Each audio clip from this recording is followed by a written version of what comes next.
پاکستان سے کسی نے پوچھا ہے قرآن کی طرف پیٹھ کرنا کیسا ہے،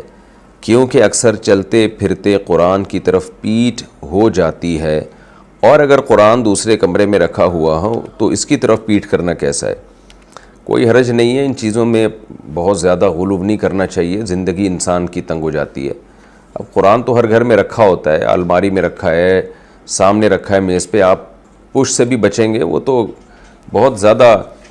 لا تشددوا فیشدد اللہ علیکم حدیث میں آتا ہے، اپنے اوپر پابندیاں مت لگاؤ، اگر کرو گے تو اللہ بھی تمہیں سختی میں ڈال دے گا، تو اس لیے اس میں کوئی حرج نہیں ہے۔ ہاں بالکل ہی ایسے کہیں قرآن رکھا ہو اور آپ اسی کی طرف پش کر کے بیٹھ جائیں، جیسے میں یہاں بیٹھا ہوں، اب پیچھے قرآن رکھ کے میں جان کر ایسی جگہ پہ بیٹھوں، حالانکہ قرآن یہاں بھی رکھا جا سکتا ہے، تو وہاں کوئی احتیاط کر لے تو اچھی بات ہے۔ لیکن یہ کہ بار بار گھروں میں ہر جگہ قرآن رکھا ہوا ہوتا ہے، آپ کا گزرنا ہوتا ہے، اب آپ پوچھتی نہ کریں اس کے اوپر، بہت مشکل ہو جائے گی۔ نبی صلی اللہ علیہ وسلم نے اپنی جو نشست بنوائی تھی نا بیت اللہ میں، جو بیٹھنے کی جگہ تھی، تو آپ صلی اللہ علیہ وسلم کی پشت مبارک وہ قبلے کی طرف ہوتی تھی، بیت اللہ کی طرف ہوتی تھی۔ تو وجہ یہی ہے کہ اگر اتنی زیادہ مشکلات میں ہمیں ڈالا جاتا تو بیت اللہ میں چلنا پھرنا مشکل ہو جاتا،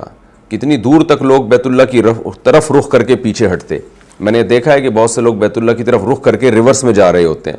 تو بہت دور تک جا رہے ہوتے ہیں کہ کہیں بیت اللہ کی طرف پش نہ ہو جائے،